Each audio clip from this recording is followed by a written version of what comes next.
want Detroit sports talk done right? Yeah! If you want it, you got it. It's Detroit sports talk with attitude. It's the Knee Jerks with Eno and Big Al. Ladies and gentlemen, I'd like at this time to introduce to you one of the finest running backs in the United States of America, and our number one pick, Barry Sanders. Here's Isaiah. Let's see what we got.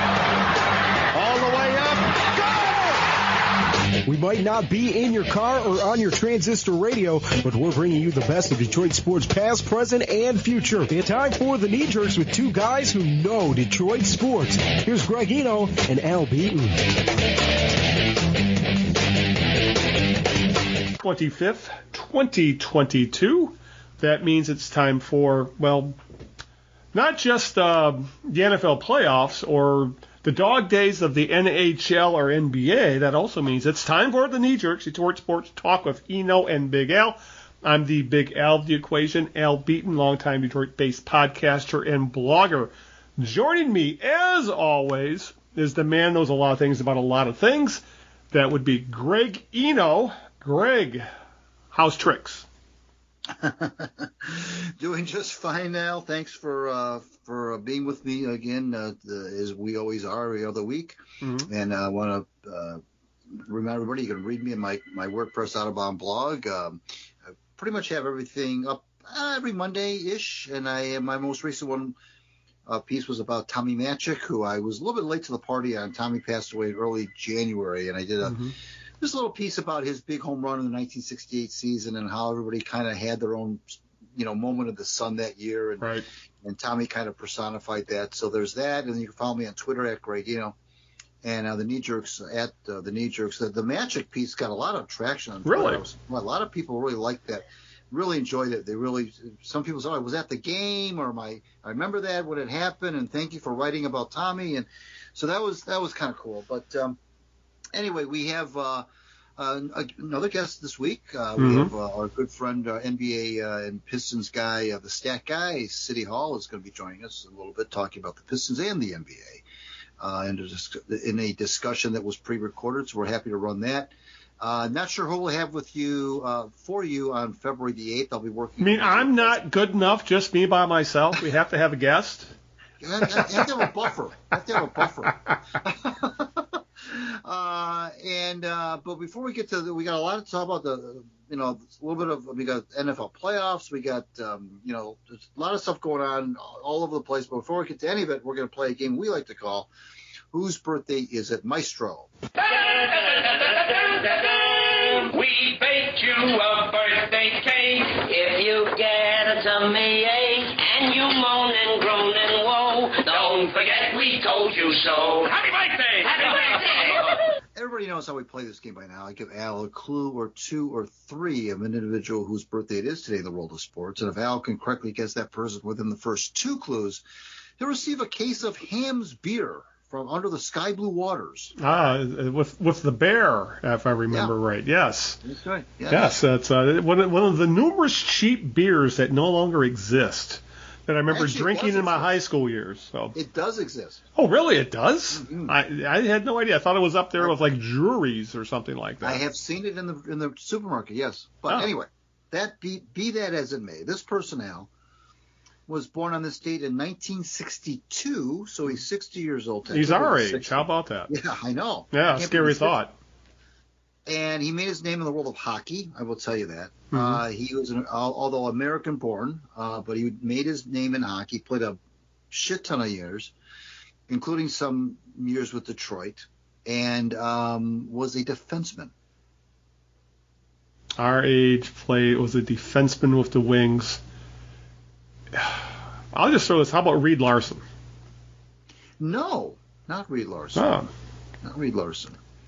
Is he too young, or is he too young? Larson would have been about 5 years older than this guy. Ah, okay. So he's too old. Larson, okay. Larson was American-born. Good call on that one. He was American-born. Reed Larson was.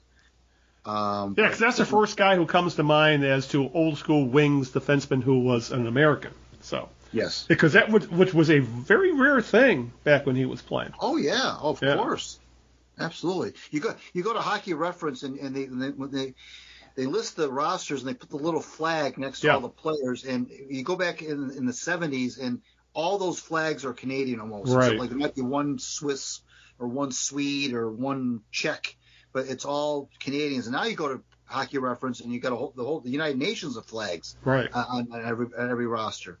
But you'll probably get it in the second clue. I'm going to give you a little bit more in the second clue. Yeah. Oh, you're giving me a lot of credit there. I'm just going to Craig almost spits out his beer. So. Yeah. All right. Until we get to question 2, Greg, why don't you introduce our guest and we'll talk a little NBA and Pistons basketball.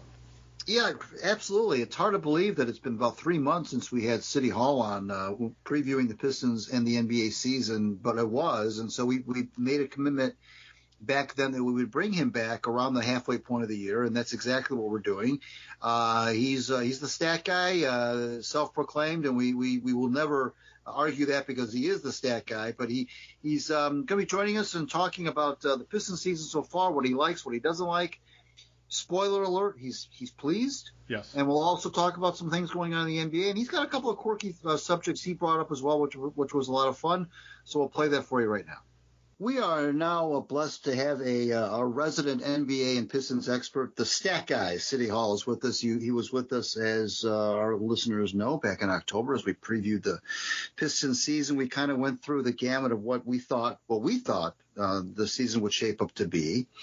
And it hasn't exactly turned out that way for a number of reasons. But we promised everyone that we would bring Siddy back on about halfway through the season, which we are making good on that promise just before the trade deadline. And he's happy to join us, and we're even more pleased to have him with us on the other end of our line. Siddy, thanks for doing this. Thank you, Greg. Thank you, Al. You're Good welcome. being back. And it seems like the Pistons, it seems like only yesterday that we were doing this before the season began, just before the season began. But now here we are, Computer plays some 44, 45 games in, and Pistons have 11 wins. We're going to get into some things just so the listeners know that are mostly Pistons stuff, of course, but we want to get Siddy's take, of course, on some other NBA-related things as we kind of get deeper into the season as well. But, our listeners obviously want to, hear mostly about the Pistons, so we'll start there. And I guess, to kind of start out with more of an open-ended question, Siddy, what are your kind of main takeaways from this beginning? Are you disappointed at all? Are the Pistons on track? Are you surprised in any way? Just kind of give us your thoughts as you've seen the first half of the season play out a little bit. Well, I am very happy right now. I'm very optimistic. I think the Pistons are in a great spot right now. We've seen a change over the last, 13 games. I think they've been like 6 and 7. Mm-hmm. They had a win over Milwaukee, a win over Utah. They played 2 games against Milwaukee. 1-1 points differential was 0. They played them to a draw. And then the recent 4-game West Coast trip was not easy. It was not a piece of cake. Mm-hmm. They started out in Golden State, and they got blitzed in the opening half of that first game of the 4-game road trip. Things were not looking good. But if you start from the halftime of that game and continue through the next 3 games, Sacramento, Utah, Denver, in those 3.5 games, the Pistons were outscored by 2 points. Mm-hmm. That's a good sign. Beating Milwaukee and Utah, those are good signs. Mm-hmm. So we're starting to see that something happening here, something good, and they're still in a position to get a high draft pick. Which is, I think, paramount in where they are with the rebuild. They still need at least one more top draft pick. I think we all agree about that. But I think also, Siddy, the loss of Kelly Olynyk hurt this team, I think, maybe more than folks thought it might. He's back now from injury, and the team seems to me to be a different kind of a team. He gives them another – you mentioned this before when we talked with you in October. Your concern was the bigs and you said, geez, the one thing I don't like about this roster is that it's really thin with the bigs. And lo and behold, not long after that, Olenek goes down, and now they're really, strapped for bigs. And now he's back, and he gives them another dimension. Talk a little bit about this guy, Olenek, and because he hasn't played a whole lot, but when he has played, he seems to be a difference maker. Well, you can run offense through him, and the Pistons, until recently, the last game, a couple of games ago, they were dead last in total offense efficiency. So, Jerami Grant had missed a lot of action. Olenek missed a lot. So, and they finally jumped into the 29th spot, but they're playing better than that. The offense does seem to be in sync. And I think just as important as Kelly Olynyk is Hamidou Diallo. Yes. He's been awesome. Yes. And he brings this athleticism that they need. They have a lot of nice players, but most of the guys are like below the rim kind of players. Right. And Diallo's, he's fun. He's energetic. The Pistons are a fun team right now, and a couple of the vets are stepping up. Trey Lyles has been a surprise. Mm-hmm. He's on a 2-year deal near minimum wage, and Corey Joseph has been playing over his head, and they're kind of interesting, and again, next year, they got a free agent. Everyone's a year older, another draft pick. This team, I'm thinking the Pistons are going to be highly competitive quicker than most people realize.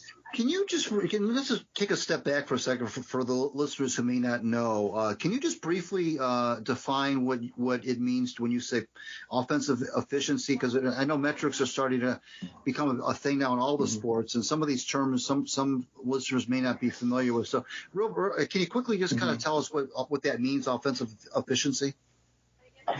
Yes, basketball is a game of efficiency, and for many years we didn't recognize that. We were so caught up in points per game. I remember back in the 70s and 80s and even the 90s, you'd look at the team rankings, and it was always by points per game, right? Mm-hmm. Right. On offense and defense. And really, points per game does not tell you anything about efficiency.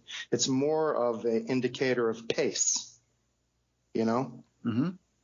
So anyhow, so what's happening with that stat, they've now learned how to measure efficiency, points per possession, basically. Got it. And that's, it works. It's reliable information.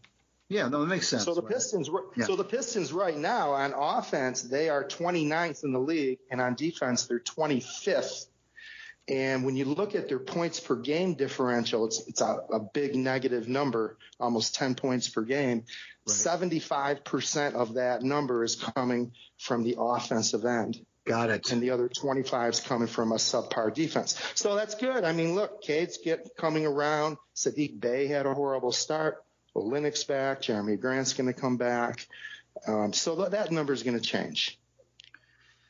We're talking with the stat guy, Siddy Hall here, our resident NBA and Pistons expert here in the Knee Jerks. I'm Greg Eno from my WordPress Out of Bounds blog, and Big Al Beaton is here as well. We'll bring Big Al in a second. But I got one more for you. Let's talk about a player that I know Cade Cunningham is clearly going to get all the press. He's going to get all the discussion. And you mentioned a couple other players that are, like you said, making some noise. But one player you didn't mention, but one player who – to me is I'm beginning to think is becoming a polarizing player to the fan base is Killian Hayes. Now, I know we've talked about him. You and I have talked about him offline and, away from the show. And we talked about, of course, about him on the show in October. But I get the feeling this guy is kind of like either love him or hate him. There doesn't seem to be any in between with the fan base in terms of how popular he is. And, of course, that comes with the territory for being such a high draft pick in 2020. But I know you've been kind of you've had mixed reviews of this kid. And I'm just curious as to what you think now that he's kind of gotten past the injury situation. He's on the shadows of Cade Cunningham and the others you mentioned. do the Pistons have anything with this kid, or is he just going to be someone that's just going to be kind of a 15 to 20 minute bench guy the rest of his career? Yeah, that's a great question. I don't think anyone really knows, but the Pistons, they committed to the third year of his deal. These rookies, they get 4 years, and next year will be his third year. It's going to be interesting to see if they continue to commit, because in year 4 the salary goes up 25%, and then you got to make a bigger commitment. And the question is will Killian justify that? And we don't know. I'll tell you what, here's my assessment of Killian Hayes. Back, last year, I had a lot of problems watching him. I thought he was very difficult to watch. But this year, probably like the second week of the season, something happened. Maybe Casey got into his head and told him, he had to play with more pace, make the offense move a little more, just bringing the ball across the mid-court in a timely fashion and just get the offense some rhythm. And he started doing that. And that sounds simple, but it can be elusive. Some teams have trouble finding point guards that can do that. So he's doing that now. Now I noticed this last 4-game trip, he got hurt over in that game. The Pistons got blitzed badly, and problems. He played at left, and there's a couple of playing well with being primary guard, And finally, the 4th game of the trip with Denver, which was a tight loss, the game was tied going into the final 90 seconds. Corey Joseph got the start. Killian came off the bench. His numbers were good. It seemed like, he was able to spread his wings a little bit more facing the other team's second unit. There's still a chance for him, but what's hard to reconcile is him getting good enough to justify getting that second contract. Okay. The Pistons are in an 8-year window. They're in year 2 of an 8-year window. Why 8 years? Because of last year's draft, Saddiq Bey, Beef Stew, Saban Lee, and Killian Hayes, you have control of these guys' contracts for 8 years, but the final 4 years are much more expensive generally. Right. Of course. So they got to figure that out. There's a lot of huge decisions coming up. How much are they going to pay Jerami Grant the year after next? How much are they going to pay Diallo the year after next? How much are they planning on paying Isaiah Stewart and Saddiq Bey when they come up with their second contract? And those are really tough deals. And then on top of that, they have money to play with this offseason. What are they going to do with that? Right. So a lot of decisions. Yeah, and that Blake Griffin money finally comes off the book. Finally. Still got another $10 million. Right this year, $40 million, 1/3 of the salary cap is going to players who are playing for other teams. Oh, God. So it's ridiculous. Let's anyway, 30 of it's coming off. Right. Yes. Let's bring Big Al into the discussion. What you got for Siddy Hall? Well, speaking of players not playing for other teams yet, but possibly playing for other teams soon, would be Jerami Grant. There's talk that he is being considered, at least if you listen to the NBA pundits, that he is the grand prize of the trade deadline. In that he's he can fill several roles on a team, from a defensive stopper, be a 3-and-D guy. He's a guy who could actually put the scoring load on his shoulders when needed. And he's under contract for another 1.5 years, so it's not like he's going to be a short-term rental. The thing is, though, he does all those things for the Pistons as well. And he is a Troy Weaver guy. Troy Weaver specifically targeted Jerami Grant when he was in free agency last offseason. 2 offseasons ago now.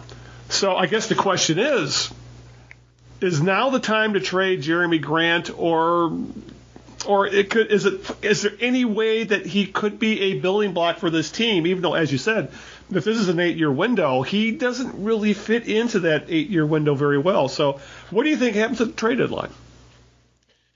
Yeah, it's a great question. It's great that the Pistons have someone with trade value, right? Yeah, exactly.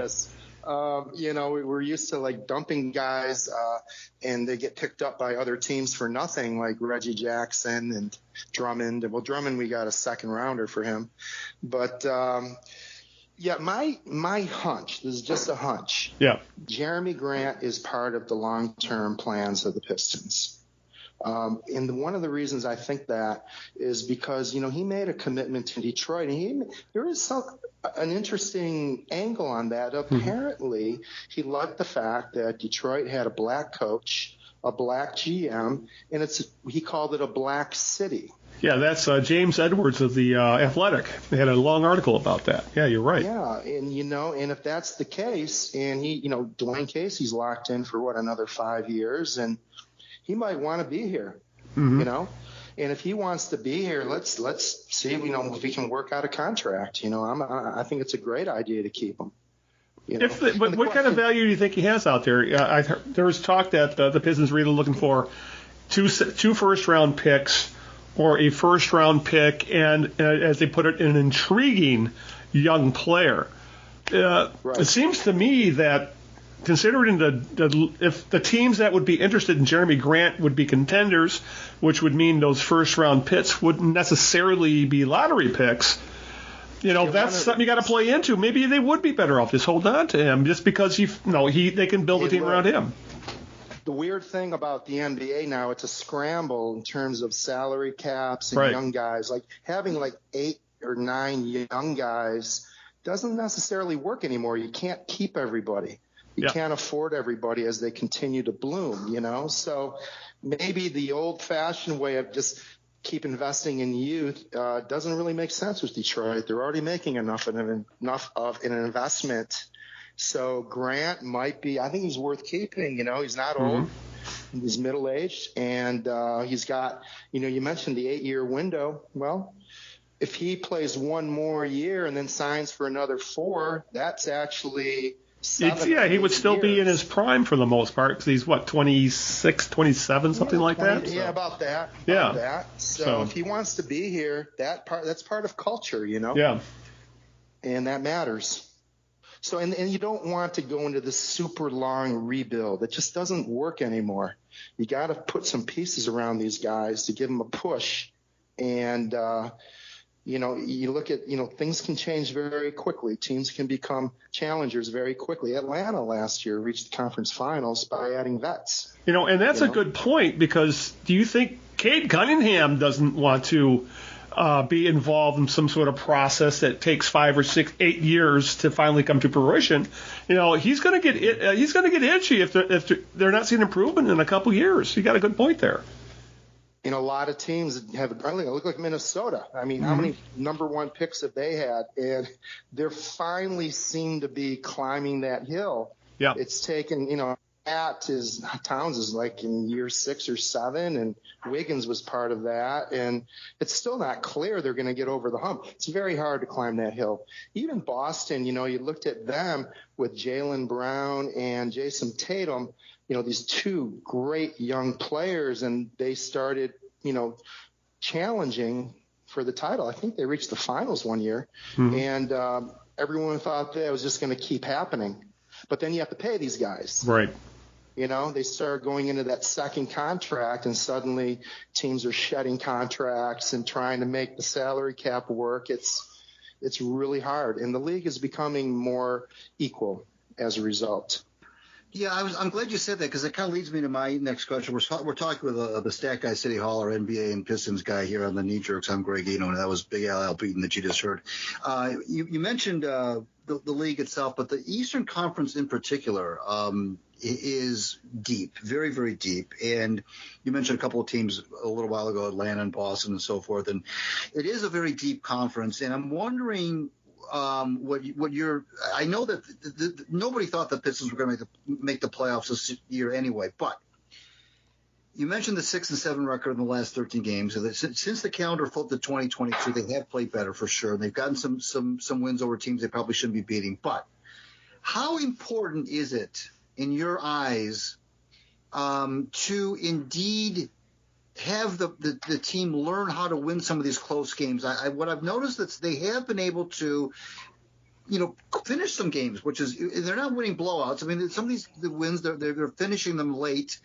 And the game against the Kings is an example. They came back, and I think they finished on a 13-1 run, I think, to win that game. Mm-hmm. How important is it to you in the whole scheme of things? Because what can get lost in the shuffle or the wins and losses kind of get thrown out the window when you're in a rebuild. But how important is it still in your mind to have these guys, these younger guys, have wins like that and learn how to finish teams off? I mean, is that not still important to the whole grand scheme? Oh, of course. I mean, my standard answer, player don't care about the wins and losses that much, but you got to have some signs that you're moving in direction. Right. And I think I'm getting a sense of that now. I mean, that foursome of Saddiq Bey, Beef Stew, Diallo, and Cade, good for you could call them. They're good. They can go in and compete with other teams' best players and win. Mm-hmm. So they're learning that. And Cade, Cade's finding himself. Cade Cunningham, by the way, he's going to be a perennial all-star. Okay. He's the real deal. This guy's going to be. I like what Greg Kelser said recently before a game. He said Cade Cunningham is ahead of schedule, and that's exactly it. If you look at Kevin Durant, his first 60 games, he struggled. And finally, the final quarter of his rookie year, he started showing Kevin Durant flashes. Mm-hmm. LeBron James had struggles his rookie year. Cade's awesome. I don't think people are really understanding how great this guy is. Just the thing missing, he just hasn't quite got his shooting down, Right. Mm-hmm. I think everyone was expecting him to be a knockdown three-point shooter. It's not quite there yet. But it's going to come. I expect he's going to be a perennial all-star. Now, what about his game? Why do you say that? I mean, I'm not asking that question because I disagree with you. I really do want you to say, why are you saying that? What is it about his game that makes you think that? It's the details. He can play low post defense against big men and battle them. He battles these people. He likes playing. He's a great defender. Yeah, he flies all over the court. He challenges shooters. He sets the tone on defense. This guy, he could be like an all defensive performer, I think. Mm-hmm. You got a ball handler that can guard big men right. near the basket. Right. You know how valuable that is. And he hasn't even started scoring yet. I mean, he's right. And he can kind of get a shot off from anywhere. He's got the whole package. I like his attitude too. I like his face, Yeah. He looks like a leader, a young leader, guy, right. Him and Saddiq. This is a fun team. It's a fun team. They got hard-nosed guys, and I'm optimistic and keeping my fingers crossed that, they're going to get something in the draft.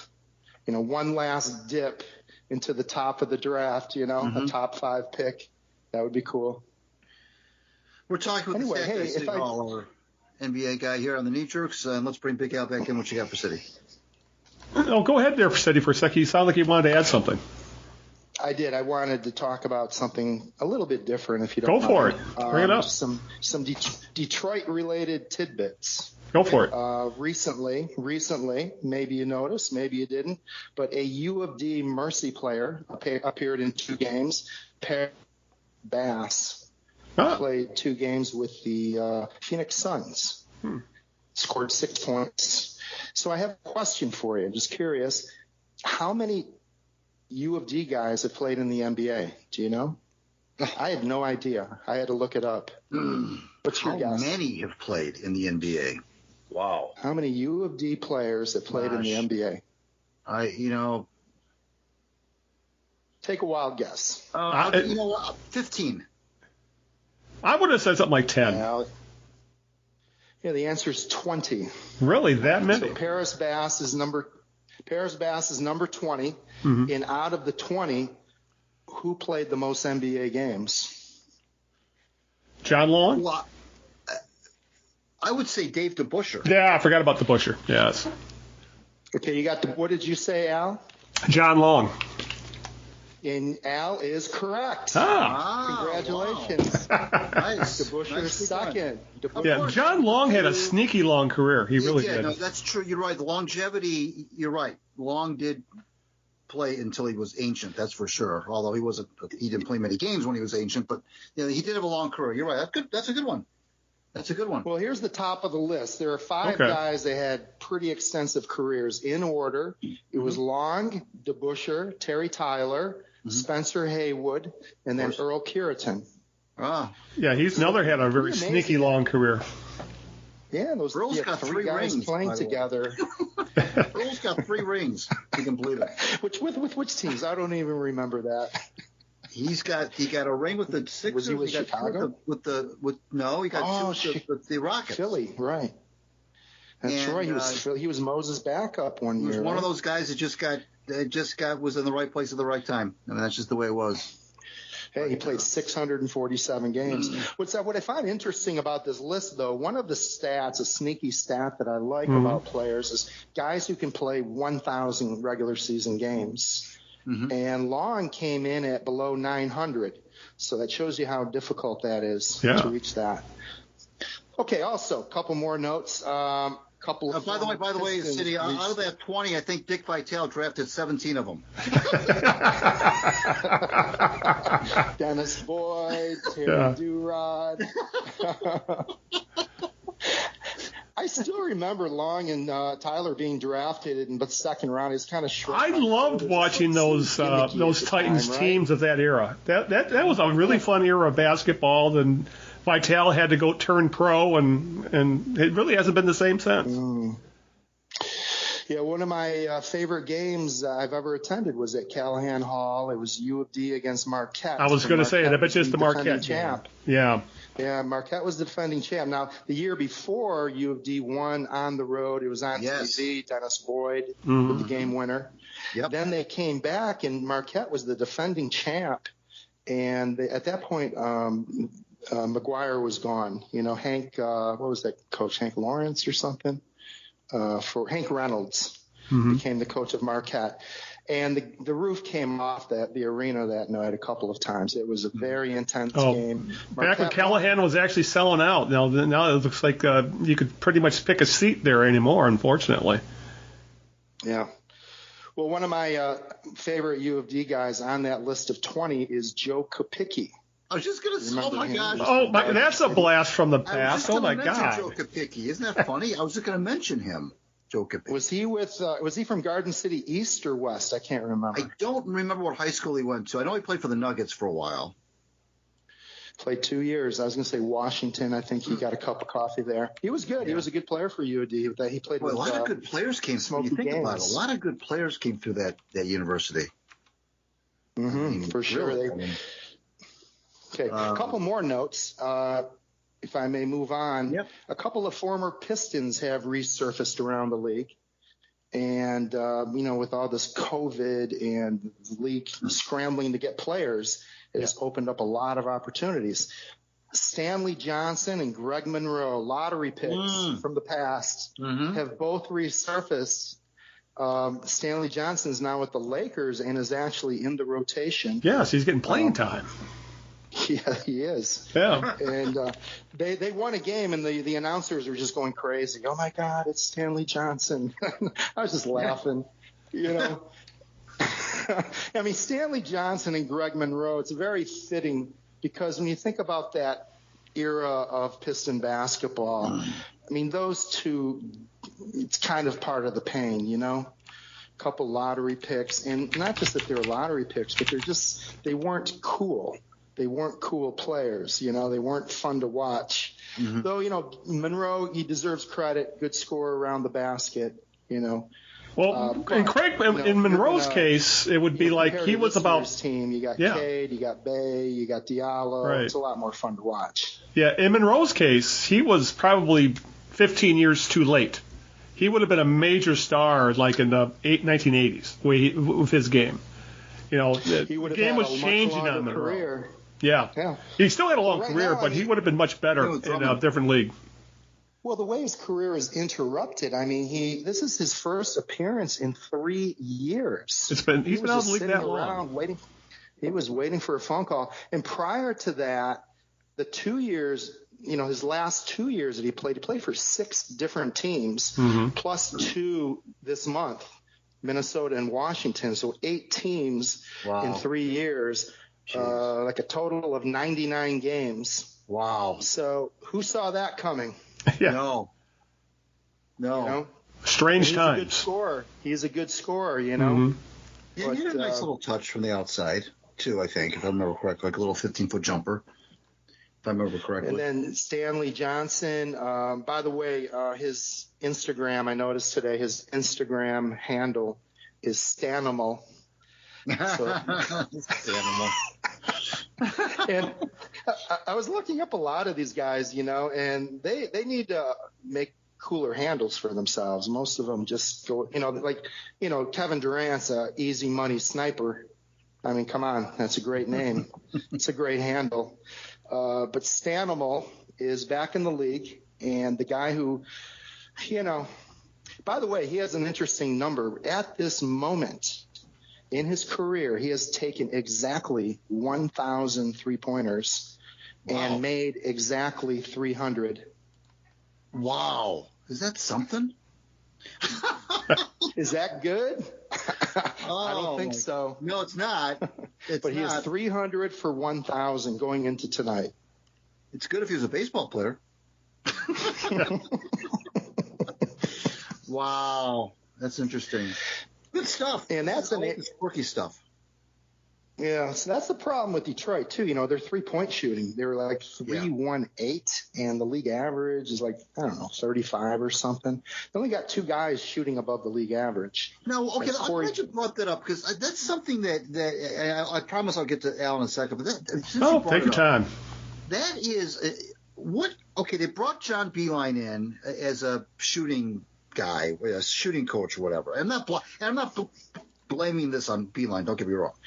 But how does one improve? What is that? When the team shooting isn't good. And I know Bay had early in the year, he just didn't find his shot. It's come along gradually since then. But what is it? Mechanics? I'm always fascinated by shooting stats. I don't know if a team's not shooting well, you can't. It's not like a baseball team that's gone in a hitting slump that's going to come out of it. Teams are either good shooting teams or they're not. So if they're not a good shooting team, what is that? They need to go hire whoever's working for Miami. They just keep finding these guys under the radar, and they know how to work with these guys and turn them into shooters. Duncan Robinson, Max Strus, Gabe Vincent. They get all these guys for, minimum money. Mm-hmm. And they make the commitment, they make the development, they stay with them for 2 or 3 years. And, recently Miami was missing like all their starters, and they just came in with this second wave of players and just kept winning and knocking down 3-pointers. Mm-hmm. And, that's the modern game. And Detroit is not really doing that. That's one thing with Troy Weaver. He doesn't seem to be very interested in looking under all the rocks and, in the weeds, trying to find guys to do a similar role. At least that's what it looks like from afar. Mm-hmm. I mean, they're not doing that like Miami does. And that's how you fill the gaps. When you start having to pay guys like Cade Cunningham, he's going to get a max salary eventually, and Saddiq Bey is going to be expensive, and Beef Stew's not going to be cheap. Jerami Grant, and you can't have a roster full of guys making $20 million. You got to find guys. You got to develop these guys. Right. You got to develop them. Right. So I don't know. It doesn't seem like that's happening with Detroit, but I don't know. Maybe they got their own thing going on. Maybe they got some development going on that I'm not aware of. But anyway, that is a sore spot with the Pistons. But again, another reason for optimism. They're not going to remain at 3-1-8 forever. Right. I hope not. Yeah. Let's bring Big Al in. Indeed, what you got for Siddy? Oh, well, we're kind of talking about some big picture stuff with the NBA. I just want to maybe get some of your thoughts on what's going on league-wide, maybe some trends or players that have caught your eye for various reasons. Like a hot topic right now is Steph Curry who has been, put mildly, not good most of the season, for example. His the three-point shot has deserted him, for example. So maybe give your thoughts on him and some of the other things you see going on in the league. Well, last year, with the numbers I used, Steph Curry was the top scorer in the league, and he put up the second highest number in league history. Yeah. And this year, he started out the same way. And then he hit a wall, for lack of a better explanation. First of all, Golden State was winning because of their defense. They're the number one ranked. They've been the number one ranked defense the whole season. Draymond Green, it's a big part of that. But Curry, the one thing about Curry you got to keep in mind is that he faces so much pressure. It's almost comical to watch him get shots off. He puts up ridiculous shots going out of bounds with two defenders. Right. But one of the benefits of that, they have these motion tracking cameras now, and Steph Curry is the league's biggest magnet, and that means wherever he goes on the floor, the entire defense moves more in his direction than any other player in the league. So he definitely has been in a slump. We're seeing some really bad games, shooting nights that we normally don't see from him. Numbers are down for sure, but he's still doing that. He's making Andrew Wiggins' life easier. He's making Jordan Poole's life easier. Otto Porter Jr.'s suddenly having a good year. Guys suddenly have good years when they join Steph Curry, Yeah. So got to look at it that way too. Well, do you think maybe he's starting to, maybe there's a bit of a decline? Yeah, my belief is that Steph Curry is not heading into a decline yet. We don't know. It's not impossible. But it would be unwise to jump to that conclusion after just 1 month of struggles.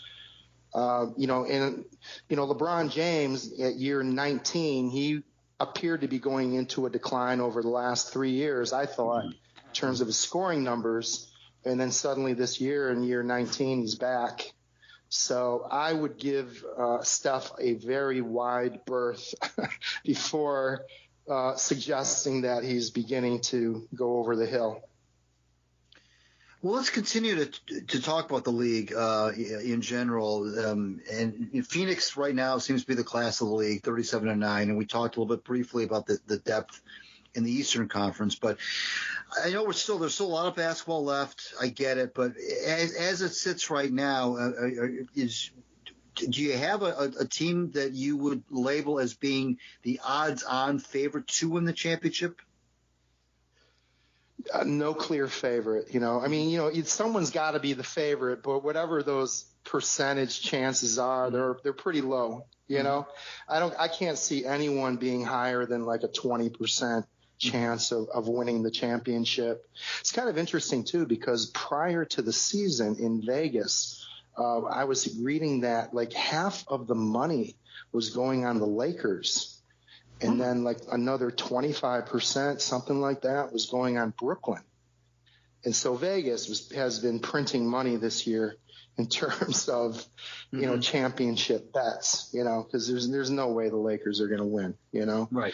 So, but Phoenix is a solid bet. They're in that sweet spot where they're young and they have experience. They have a guide with Chris Paul. They've got backups everywhere.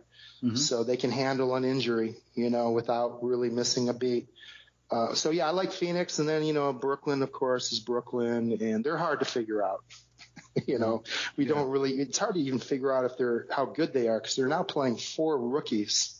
So, they're developing talent. And plus they added Patty Mills, the Australian. He's been awesome. LaMarcus Aldridge.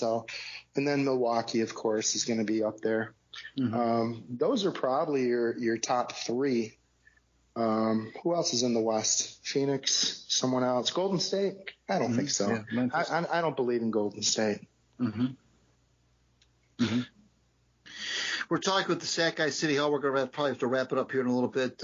Any parting shots? I know you put together that cool little UD list. Is there anything else you wanted to touch on before we let you go?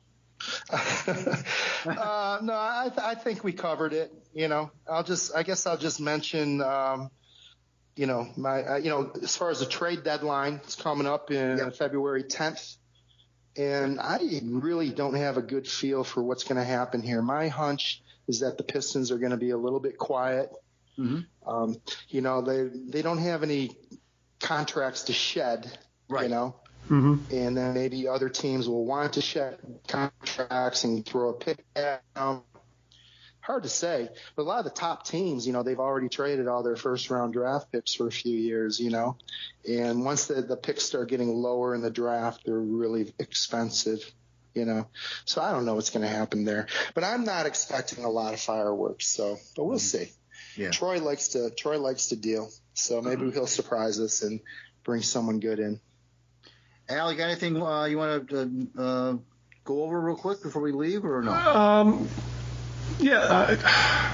What are your thoughts of Dwayne Casey as a coach? Because he's under contract for a while, and we see a lot of reactionary takes, especially online, like on Twitter or on Facebook, things like that, as to how the Pistons are being run. So where do you thought on Dwayne Casey and how he's running the Pistons?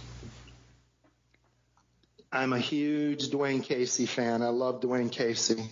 I don't care what I like how he manages the team. Mm-hmm. I like his demeanor. He's just a total gamer. Guy was born to be a coach, Mm-hmm. And he just seems like a kind of guy too. Like the players respect him. He's not a screamer. He gets a lot out of these guys. Corey Joseph has been playing some of his best basketball. Diallo's coming to life. Last year, it came to life. Wayne Ellington came to life. There's something he's doing.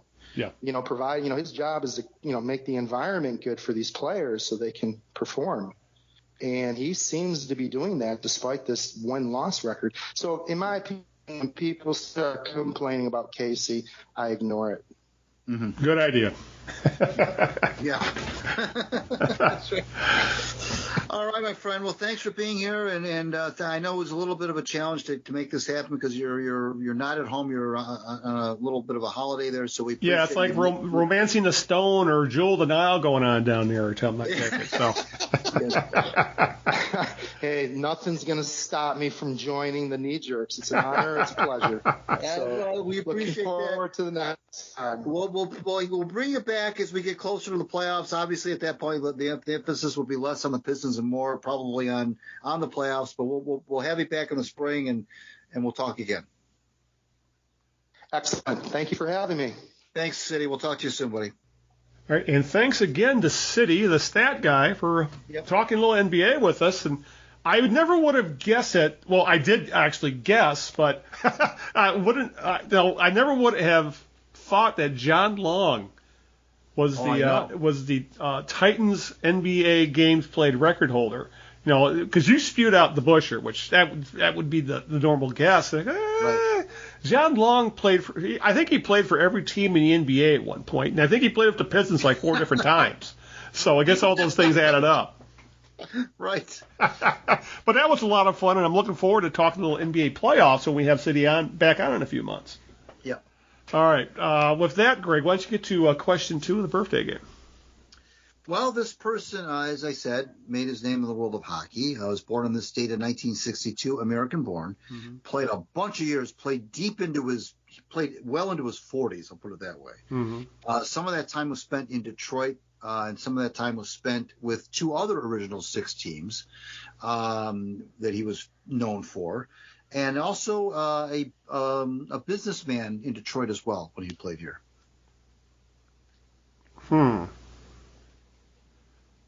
All right, so the only guy that comes to mind is Chris Chelios. Well, that's the only guy that needs to come to mind because you're right. I didn't realize he was that old, I guess. I know. Yeah, that's what kept. I'm thinking Chris Chelios can't be 60 years old. Right. But when he said 2 original 6 teams, played a long time in Detroit, and was a businessman, well, obviously with Cheli's Chili, who else could it have been? So and he played till he was like 46 or something, 47 or something. Right? Ridiculous. Yeah. Chris Chelios, 60 years old today, so happy birthday, Chris. I think he's moved back. You think he works for the Blackhawks? Yeah, he's pretty much back in Chicago with the Blackhawks. Yeah. And I got to say, he was one of those guys when the Wings traded for him, I despised him. when he was with Montreal and Chicago. And then when he joined the Wings and you got to see him play every night, I grew to love the guy. Here's something. This is what's always fascinated me about Chelios. When the Red Wings traded for him, in '99, he was 37. Yeah, everybody thought he was going to be washed up at that point. Well, you figured that he was just a short-term. Yeah, he was just going to get them through that season. That was it. He played 10 years. Yeah, and was a very effective player for most of it. He played longer for the Red Wings than he did the Blackhawks. That's hard to believe. It's even harder to believe when you consider the Pistons. The Red Wings acquired him when he was 37. Yeah. It's it's amazing how much mileage Wings got out of aging reclamation projects on the defensive end, like Kim and Larry Murphy, and or other players, not even defensemen, like Igor Larionov was ancient when they recovered him, or Slava Fetisov was another one. Yeah. Absolutely. Oh my God! Oh yeah.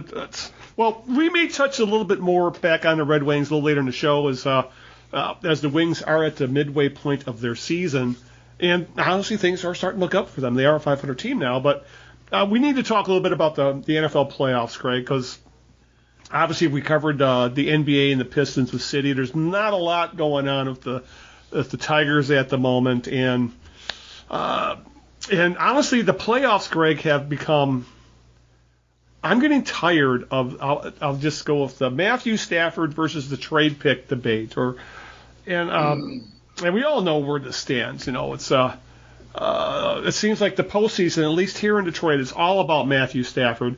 There seems to be two social media factions. There seems to be factions on here in sports talk radio and the newspapers and wherever they're talking about football. When Stafford comes up, it seems like there's no gray areas. Either the guy's going to the Hall of Fame and he's going to win the Super Bowl with the Rams, and this is all they're rooting like him like crazy. And then you got the other side. It's like he never won anything in Detroit. He asked to leave. He wanted to leave. So why is he being treated like a hero? And the better he does with the Rams, the worse and worse and worse that draft pick gets. So, and it seems like there's no in between here, and it's really being run into the ground. So we're going to run into the ground a little bit further, Craig, if only to whine about it, because. This egging on, especially whenever you turn on sports talk radio in Detroit. I try not to, but you can't help but do it occasionally here. And you turn on 97.1 a ticket here in Detroit. That's the only option you have unless you want to listen to something national. And you can almost be assured you're going to hear some Matthew Stafford talk. It's exhausting at this point. It is what it is. And I think what's not helping is there seems to be, I think it's the youngest of the Lions fan base who the only quarterback they've ever known was Matthew Stafford. Right. And they're just, he's their quarterback.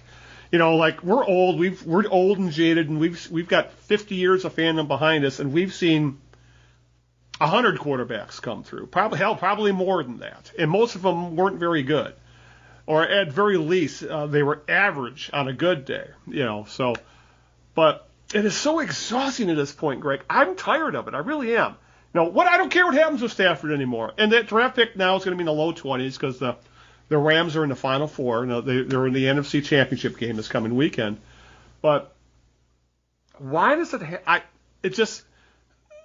I don't know. I guess I'm kind of. It reminds me of politics. It reminds me of COVID talk. It reminds me of people talking about Apple or Android or Mac and Windows or global warming. Climate change. Everything's black and white. There's no in between. And we're seeing the same exact thing with Stafford that we've seen in every other topic anymore. Everybody's yelling at each other.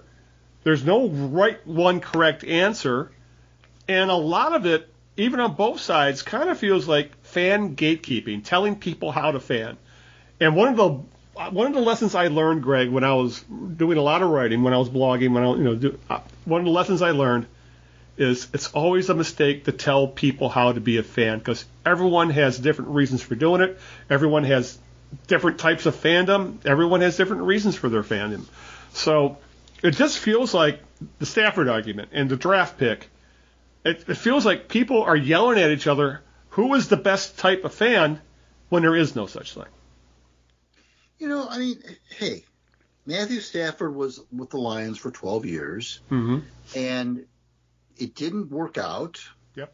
And he went to another team, and he's having some success. That's a better situation with better talent and a lights-out defense. It's not. Yeah, it's not.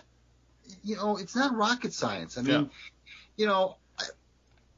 what grinds my gears is, once again, we talked about this before. I think even maybe in the last show or the show before that, about this purported sports journalism in Detroit. And Dave Burkett. Oh, yeah, when you went off on Monterez at the time, yeah. Dave Burkett. Oh, Monterez again drove me crazy, but yeah. I'm gonna. Are you going to go about Burkett in the Hall of Fame article? I'm going to go. Yeah. I'm going to include Monterez in this because Monterez wrote a piece. I owe Matthew Stafford an apology. Yeah, that was awful. That was awful. And it began with Matthew Stafford and I aren't friends. Mm-hmm.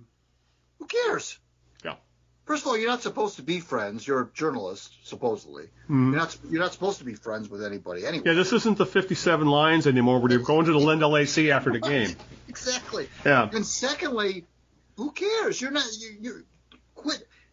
He always wants to insert himself into the discussion. So that's right. Monarez.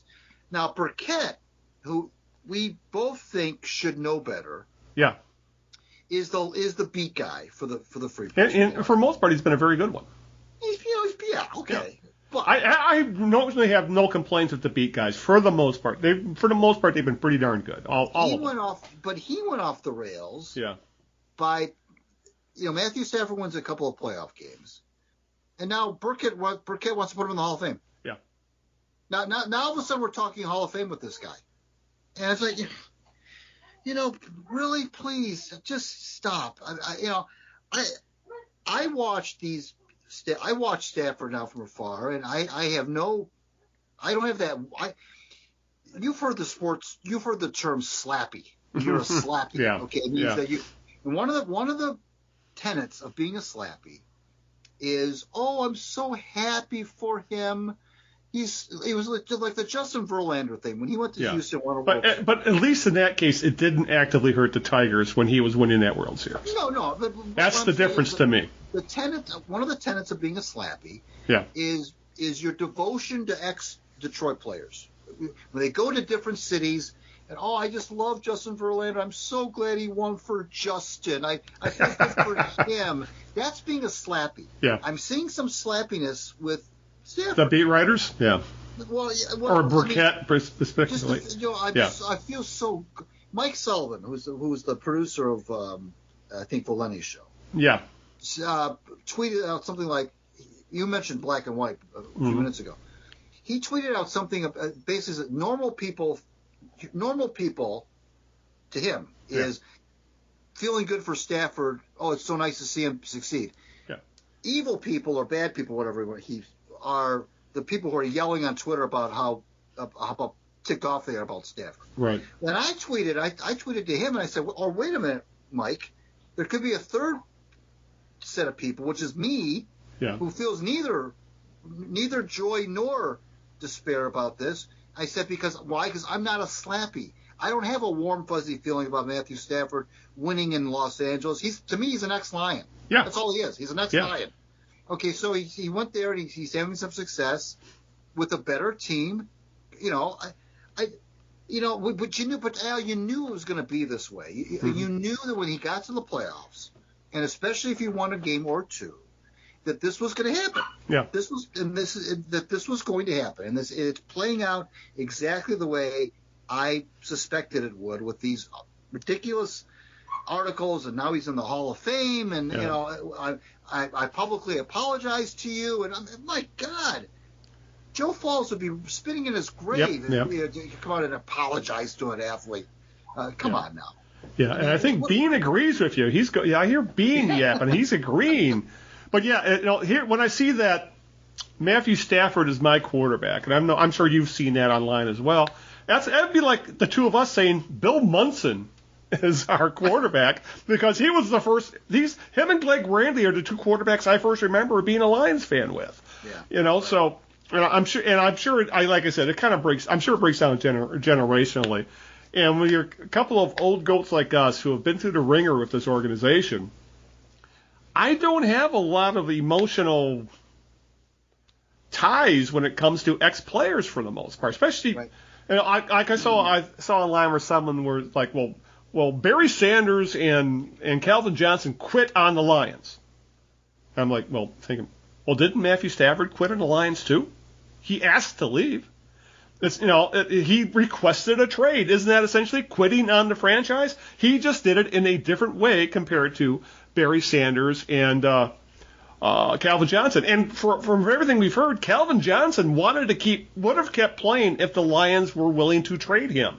Obviously, now that there's a different regime in charge, a different ownership, with Sheila Ford Hamp, things have changed because when Calvin Johnson essentially said, I don't want to play anymore, the Lions said, we're not going to, okay, so be it. We'll take that signing bonus back, and that's that, and we're not going to trade you, not going to do anything.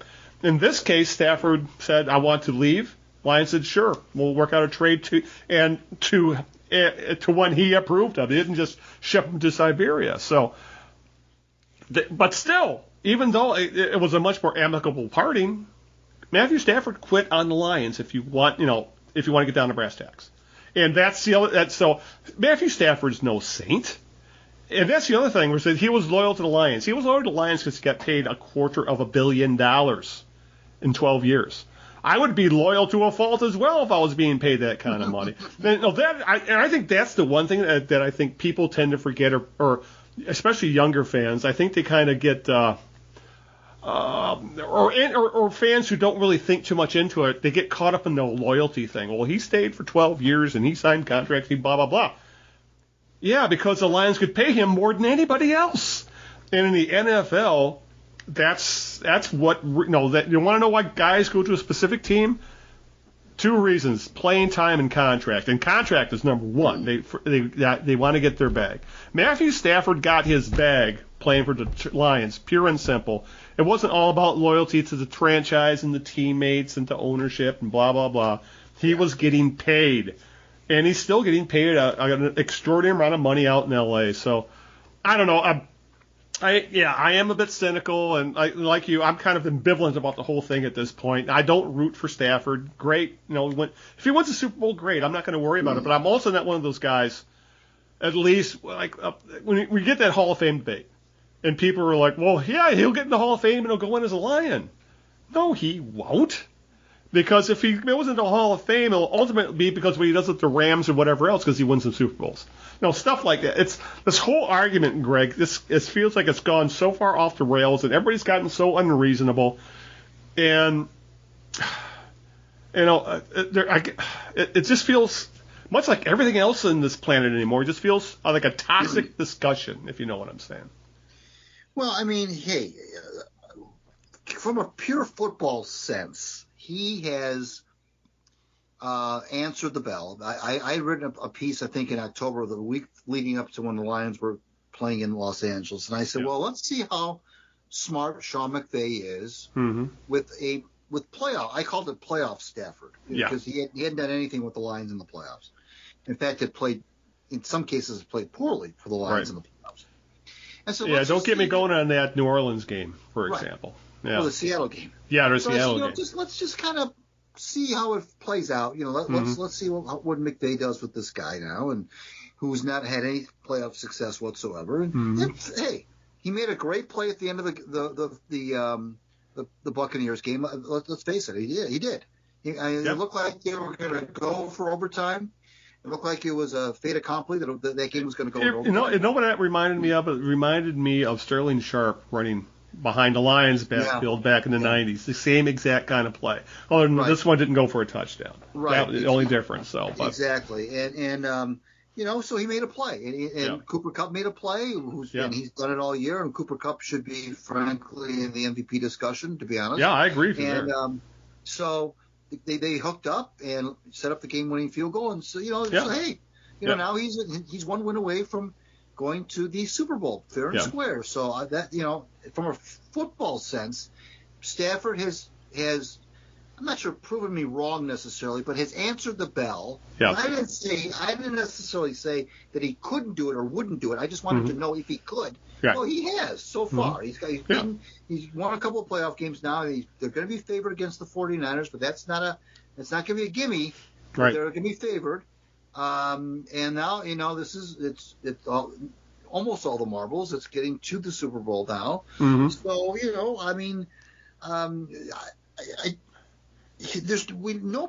nobody ever said that he was not talented. Nobody ever said that. Nobody suggested that he wasn't. Okay. For whatever reason, it did not work out, in which you and I could go over a laundry list of why it didn't, but it didn't. Yeah. Okay. Well, here's the thing with this is what's so funny about this. This is what I'm talking about when I say things. People are overthinking this. And you mentioned made the reference about toxic.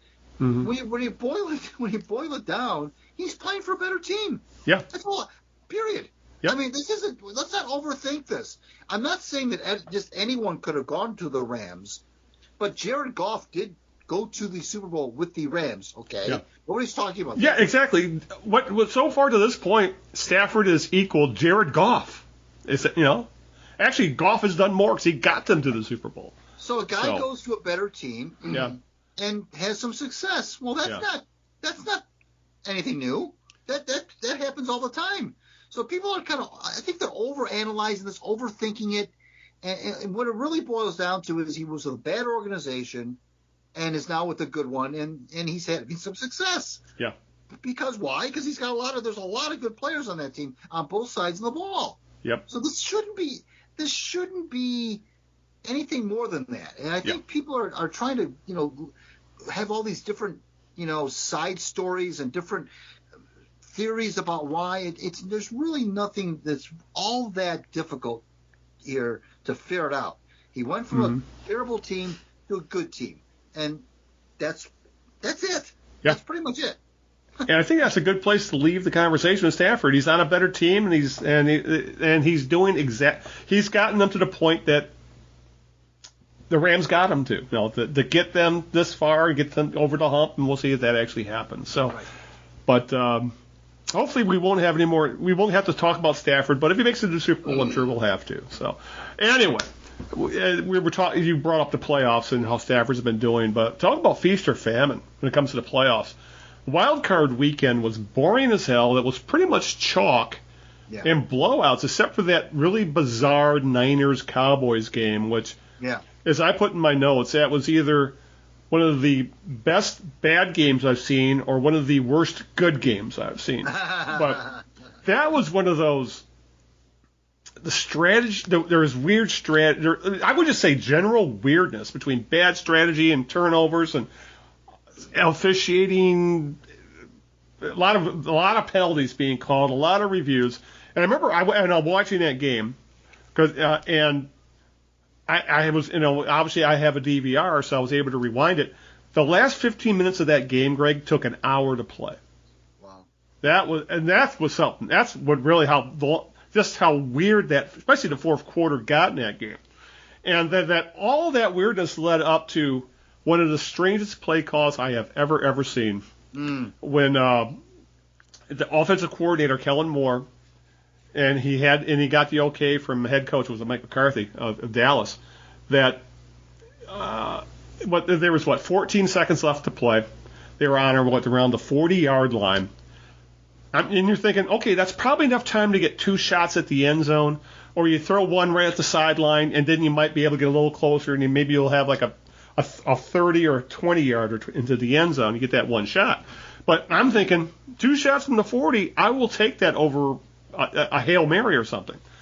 Yet the call is a quarterback draw. And it goes for about 15 yards. And when Dak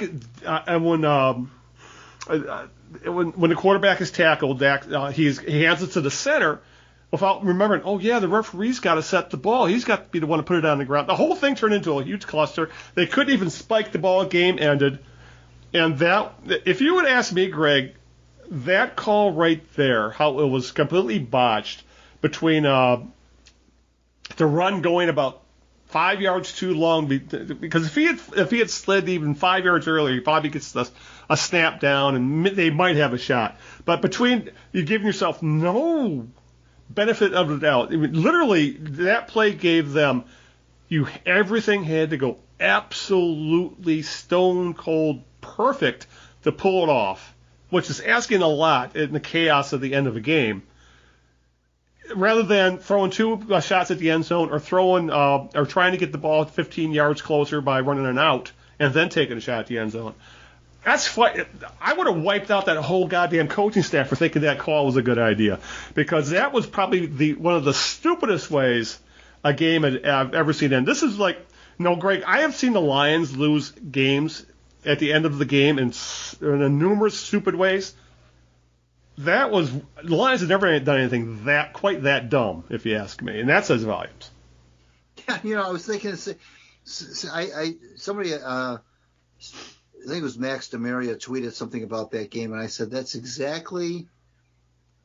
just something the Lions would do. That's just something they would have done. We way back at the beginning of the year, toward the beginning of the year, when the Lions lost on that 66-yard field goal. Yeah. The Ravens, there was the controversy over the play clock running out, right, which would have put the ball back 5 yards for the Ravens. Okay, and we were talking about, I think you said something about don't put yourself in a scenario where the officials can have that change the game. Yeah, exactly. Right. Well, here now are the Cowboys putting themselves in a situation. It wasn't like they were a victim of circumstance or whatever. There was no bad refereeing call here. Referees did everything correctly. They literally put themselves in a position to have to kind of take their fate out of their own hands by vis-a-vis the clock, vis-a-vis the official touching the ball, and so forth and so on. And that is, to me, just a big no-no. I never put your team in a situation. And the thing that made me angry too about it, I could care less about. I don't care about the Cowboys. Right. But when Mike McCarthy went up on the, after the game and said, was trying to now deflect that kind of thinking and deflected more toward the officiating. Yeah. He was complaining about not only that, but he had a couple other beefs with the officials that happened earlier in the game. And I'm thinking, Mike, you're I know what you're trying to do. You're trying to take the heat off of you by making this, or more, whoever ultimately made this call, with this quarterback draw scenario, and put yourself in harm's way, because like you said, everything has to go perfectly. But the thing is, Al, it's not just that everything has to go perfectly for your team. Everything has to go perfectly with something involving the officials. Yeah. I mean, why would you put yourself in a scenario? Yeah, and the officials did everything they could, and he didn't even spot the ball in the right spot, and he trying to get the snap off. It was hilarious. And on top of that blame game, Dak Prescott in the press conference, and when it came up that the Dallas fans were throwing trash at the referees, right. And Prescott essentially said, more power to him, which was a really, really bad look. He did apologize a couple of days later, saying he got caught up in the moment. Yeah. But to just say that to begin with is just another bit. That whole fourth quarter post-game presser, everything that happened was such a bad look for the Cowboys. But I got to say, that last play, I was laughing my ass off when I saw it go down. As I would have put it, we've seen the Lions shoot themselves in the foot. This was not just shooting yourself in the foot. This was emptying your clip and then pistol whipping yourself. That's how bad that play was. But that was really the only game of that weekend that was interesting. Most of them were blowouts and they went chalk, and that game was just off on another planet. Not just on Wild Card Weekend. Right. But then on the divisional weekend, this past weekend, 4 hugely entertaining games. 4 of them all ended with, I believe, last play field goals. 3 were game winners. The 4th sent the game into overtime. Obviously, that Bills-Chiefs game is now being called one of the best games ever played. It sure as hell was hugely entertaining. And that was a fourth quarter. Not even fourth quarter. The final 2 minutes of that game and into overtime was absolutely bonkers. With neither team could stop the other, and that was one of those whoever got the ball first in overtime was going to win that game. And then that led up to, well, that's exactly what happened. The Bills lost the coin toss to start overtime. The Chiefs got the ball just like that. No, I took 3 or 4 plays. They scored a touchdown, game over. And Josh Allen, he looked like the best quarterback on the planet in that game, if you ask me. He was a force with both his arm and his legs. He never got a chance to touch the ball. And what's interesting, that's the exact same scenario the Chiefs went through in 2019 when they went to overtime with the Patriots. Patriots won the toss, scored, and the Chiefs never got to touch the ball. And the Chiefs actually tried to get the rules changed to where both teams would touch the ball in overtime. And they never even got to the rules committee because I think it takes like 24 owners to approve it, and they didn't have the votes. So, 3 years later, they're back in the same scenario, except the shoe's on the other foot. So that was just a weird coincidence of that. But that game, that Bills-Chiefs game, oh my God, that was a fun game to watch. That's, when people say, why do you watch football or why are you a fan of the game? That game right there is it was everything that's good and entertaining about the NFL. When you've got two top-notch quarterbacks going at it, almost like I know it's a team game, and I know that it's not literally. That was probably the two best quarterbacks in the league. At least we were playing that game. Right. I know that there's 20 other guys involved. I could get it, but when you've got those kind of young guns going at it like that, you're right. That makes for very, very entertaining football. And I was jealous seeing what those quarterbacks were doing. I was. Yeah, no, you're right. But the overtime thing, I know you want to touch on that. Is almost immediately after that game ended, Twitter exploded with outcry. That the NFL should change the rules and so forth. And there's a camp out there that says, hey, stop them, and we don't have to worry about this. And of course, the Chiefs, had to score late in regulation. Yeah, 13. They got the ball 13 seconds. And that's another strategy thing you talk about is why didn't the Bills squib it? That would have killed 3 or 4 seconds, and they never would have had the time. But again, and so I'm sensitive to that. That those are fair. That's fair, and it's fair to say that once you get into overtime, it's up to your defense to make a stop. That's all well and good. For some reason though, Al, the NFL made a step in the right direction years ago when they said that you can't win on the opening possession with a field goal. That always bothered me.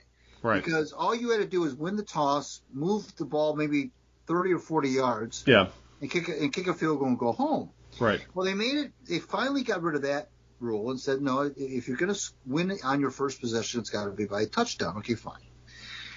There's still something that bothers me about not giving the other team a shot with the football. Especially when you look at two guys like Allen and Mahomes going at it like that. Heavyweight matchup, if you will, at the quarterback position. How fun would it be to see those guys go back and forth? At least give Allen a shot. Yeah. Because when you've been scored upon, of course, by a touchdown, you're in 4-down territory for your entire possession. Right. So how fun would it be to see, that play out like that? So it still bothers me that both teams don't get the football. I know that you're supposed to stop them. Yes, that's true. But sometimes you don't. And why can't you have a shot at it? I mean, college overtime, you both get a shot at it. No matter what. So I don't know. Yeah, there's a happy medium between that and what we see in college, where a game could end up going 5 hours because both teams, they get the ball to 25 and just, they score, the other team matches it, keeps going on. So I've seen college games go, 8-9 overtimes deep. You know, so because it's too in the college game, it's too close. Yeah, they need to move the overtime needs to start further back than the 25. Or maybe each overtime the possession begins 5 yards deeper each. That's something I've seen mentioned. That's actually a good idea. If you move it back, keep moving them back. Exactly. So, but it was a maximum, of course. I mean, right? Yeah, to the 40 or something. Yeah, I can just see a team starting. No one scores, and they're starting on their own 5-yard line or something. But yeah, it's the divisional weekend was a lot of fun football, and what's interesting that I think a lot of it had to do with that there was a lot of good quarterback play. The guys that got knocked out were like Tom Brady and Aaron Rodgers, and you look at the 4 quarterbacks who are still standing. We just talked about Patrick Mahomes. We've talked about Matthew Stafford. Let's see, we have Joe Burrow with Cincinnati. We haven't even mentioned Cincinnati, who have really turned their franchise around over the past couple of years, and a big reason because they nailed the number 1 draft pick for their quarterback, Joe Burrow, and he's a young guy, young gun arm, and who is going to be a very, very, very good, if not great, quarterback. And then there's Jimmy Garoppolo, who essentially, it looks like the Niners, Greg, are winning their games in spite of their quarterback, not because of their quarterback like the other 3 teams, or the other 3 teams have had good to great quarterback play. And Jimmy Garoppolo is just, Jimmy Garoppolo has been, been bad. No, here we got the final 4 teams. 3 teams have their franchise quarterbacks for the near to far future. And then you got the Niners, who were in the 1 win away from the Super Bowl, and their starting quarterback is going to be gone next. If Garoppolo wins the Super Bowl, I don't think they bring him back anyway. I think that's how much he's in on the outs there in San Francisco, which kind of brings up the question: what do you do? What's the better situation? You got the Niners, who have built this this dominant defensive. They have a dominant defense. They have excellent skill players, good offensive line. Yet their quarterback is shakier than hell. And actually, they've already supposedly drafted his replacement in Trey Lance. Or do you do what some other teams have done? I think Cincinnati, for example. They got your quarterback, then they built around him, where you get the guy, and then you worry about putting the pieces around him. So the Niners have gone with one way, and then I think these other teams, for the most part, have done it the other way. So it's just fascinating because this is a decision the Lions are going to have to make. Do you continue? Do you get your quarterback and then let the chips fall where they may, or do you build your team and then when you think you're ready to win, then get your quarterback? The thing is, then with the then get your quarterback after you've already built, that seems like a very risky thing to do, because then how do you get your quarterback? Because if you're a decent to good team, you're not getting the top 10 pick where the majority of highly sought after talented quarterbacks are drafted. Because you hear people say, Greg, look where Russell Wilson was drafted, and look where Tom Brady was drafted. They're outliers. Right. Look where Matthew Stafford was drafted. Look where Joe Burrow was drafted. Right. Now, those 2 number 1 overall picks. Patrick Mahomes was I think a mid-first rounder, I believe. So, that's the thing, and this is the decision that teams have to make. If you ask me, you got to find the quarterback. And that, who knows if Goff is that guy? Because Goff actually played pretty okay over the last half of the season, regardless of all that. But it's interesting just to see how, when you see the quarterbacks and how the teams were built and are in the Final Four, and you got one team that looks like they're ready to go all the way, except they got a hugely shaky quarterback. Well, that's true, but you don't have to. If a guy can manage a game, and you get, that's what's so funny about football. Yeah, you can pull it off if things go your way. If you get turnovers, for example. Well, you have to have an elite something. Right. If you have a game manager. Right. Be it elite defense, elite skill players, elite something. Right. And just keeping the game close so that you make a couple of plays, maybe in the fourth quarter. And or the other team screws up. Right. So, but you're right. I mean, that's not the prescriptive way, of course. That's not the prescriptive way to win in the NFL. The NFL is all about, like you said, finding that franchise quarterback. There's always going to be the Jimmy Garoppolos of the world who are going to. And it was once thought he was going to be that guy too, because remember all the talk of Garoppolo when he won like his first 7 starts in a row or something like that. He was the next coming, and now the wheels are completely off him. Yeah. Well, I mean, but again, you have 49ers have got guys like Bosa. I mean, they've got some. They have a dominant defensive line. Right. Yeah. They've got a lot of impact players defensively. If you look at the Chiefs last year against the Bucs, that was supposed to be, a shootout between Mahomes and Brady, and Mahomes was completely flustered. I mean, it was completely flustered. Yes. Yeah. And so but having said all that, clearly fighting that, and there are a lot of good quarterbacks, Al, of course, that are not playing this weekend. I mean, there are a lot of good quarterbacks, Aaron Rodgers and Allen, and there's a lot of good quarterback, Brady, of course, who are not playing this weekend. Right. So it just goes to show you that how hard it is to get to the point we're at right now. But there's always going to be that guy when you look at the Final Four, if you will. It seems like there's always going to be that one quarterback that kind of is like that old Sesame Street thing of one of these things is not like the other. Yeah. But, okay, sing the song now. But hey, Trent Dilfer made it to Brad Johnson won a Super Bowl. Brad Johnson. Dougie Williams. You want to go back? Joe Cap, who when he threw the ball went end over end like a punt.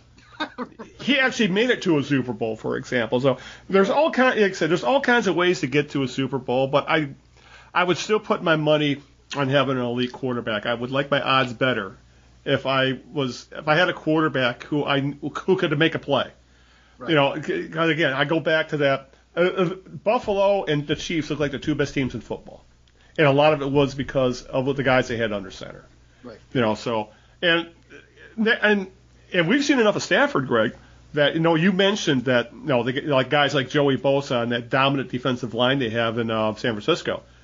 Yeah. If San Francisco wins that game and they beat the Rams at the end of the year to make the playoffs, and Stafford made a couple of boneheaded passes, that is essentially what the Niners got going for them. If they can pressure Stafford, he's going to do something dumb, because we've seen that over and over and over again with Matt Stafford. He gets under pressure. He tries to force the ball. He falls back on, I have that rifle for an arm. I can put that thing through a needle, and then mistakes happen. If the Niners are going to win the game, they have to beat the piss out of Stafford, and they can do it because they've shown they've done it in the past. Well, yeah, that's true. But the thing is that the Rams have so many good players on both sides of the. I said they got a dominant defense as well, and they have probably maybe the best player in the game in Cooper Kupp. Right, yeah. And Kupp he's unbelievable. I mean, he's just incredible, and like I say, he's MVP worthy. Yeah. But I mean, hey, that's what it's all about. Is that, like you said, the guy under center, and but there's still a lot of good quarterbacks that don't even get there. That just goes to show you how hard it is to get there. Right. And if the 49ers are to indeed beat the Rams, and things are going to have to go. They're going to have to get, the Rams are going to have to make some turnovers. Right. They're going to have, there's going to be something weird's going to have to happen. I mean, things have to go. Whereas if you flip it around, all you have to with the Rams, you basically say, well, if Matt Stafford plays well and everybody else plays well, they're going to win. Yeah. When the 49ers, it's a lot of other things have to go right. And this is not to say, Al, that Jimmy Garoppolo's a bad quarterback. Don't get me wrong. It's not like we're saying he's bad, but compared to I don't know. He's made some pretty shaky plays. He hasn't looked okay. Maybe he's not bad, but let's put him at average at best. Yeah, maybe. Right. Yeah. Right. Well, again, we've seen it happen. Goff, right. have gotten there. Yeah, it's just going to be fast. Now I am looking forward to the championship Sunday. I wish it was on a Saturday, but that'll never happen because more people watch the TV on Sundays. But I'm looking forward to both these games. It should be entertaining. I'm just not looking forward to what happens if Stafford wins, because then we'll have another couple of weeks of this shit. But all right, before we start wrapping it up, why don't we talk a little bit of Detroit Red Wings, Greg, because they've reached the mid-season point. This is the time of year where we're seeing, seeing the beat writers give their grades for the half season, and we're seeing a little bit of how they're doing, where they're going from here. And from all accounts, the Yzer plan, as people likes to call it, Steve Yzerman's Yzer plan is being met with positive reviews. The Red Wings have hit mid-season at 500. They're 18-6. They're fifth in the Atlantic Division. They've tailed off a little bit. They got off to a pretty fast start. They've tailed off a bit, but so any early playoff talk really has dissipated. The Wings are 14 points out of the wild card, so they're not going to make the playoffs this year. They're going to be in the lottery again. But there's been a lot of positive signs with the growth of this team. Dylan Larkin is back playing at an all-star level after he had a couple years where he just looked like there was something off of him. He's back to being the Larkin of a few years ago. He's often nights they've been their best player. Tyler Bertuzzi, I think we both agree, is a nitwit, but he is playing well, and it really feels like the offense goes as Bertuzzi is going. Bertuzzi really feels like between him and Larkin, those are the two linchpins of the Red Wings offense. If Bertuzzi's playing well, the offense is he's a weapon for the Wings. He really is. They have two possible Calder winners. I hope they don't end up splitting the vote and someone else sneaks in there. But left wing Lucas Raymond, and who led the Wings in scoring for quite a while till Larkin has passed him.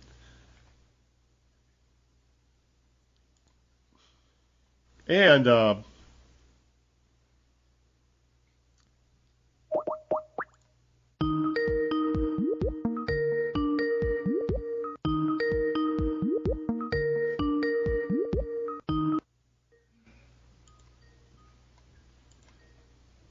you're there? Yeah, Skype crashed. Again, that's the second time. I don't know why it's doing that. Oh, it's driving me nuts. I don't know what's going on with Skype. Anyway, all right, let's get back to where we were. Anyway, what was I saying? Oh, yeah, and obviously they have there's two possible Calder winners. Hopefully they won't split the votes. And left wing Lucas Raymond, who led the Wings in scoring for much of the year until Larkin has passed him, and Mo Sider, who was the best rookie defenseman out there, period. I don't think there's any question about that.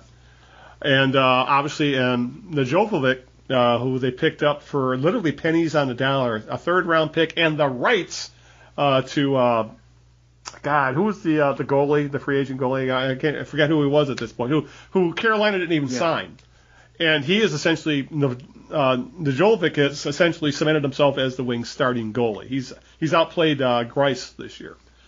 I think the only really the two main negatives, Greg, I think people were expecting more from Joe Veleno and especially Philip Zadina. And Zadina especially has been massively disappointing. I think he only has like 4 goals this year. His offense, one of the reasons that people were thrilled that the Zadina, if I can spit it out, when he fell to the Wings, I think at 6th overall, is that it was his offense, was his shot. And that offense, Zadina's offense is non-existent in the NHL. But still, overall, I did not see this team being a 500 team halfway through the year. So, the rebuild is moving along, and it's picked up the pace, I guess is a better way to put it.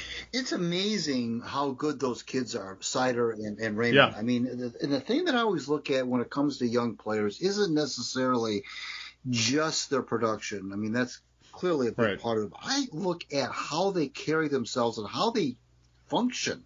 And Sider and Raymond, if you didn't know anything about them, if you just watched the Red Wings and didn't know anything about these guys and said and were asked to watch the two of them play, there's no way you would come up to the conclusion that they're rookies. Absolutely no way.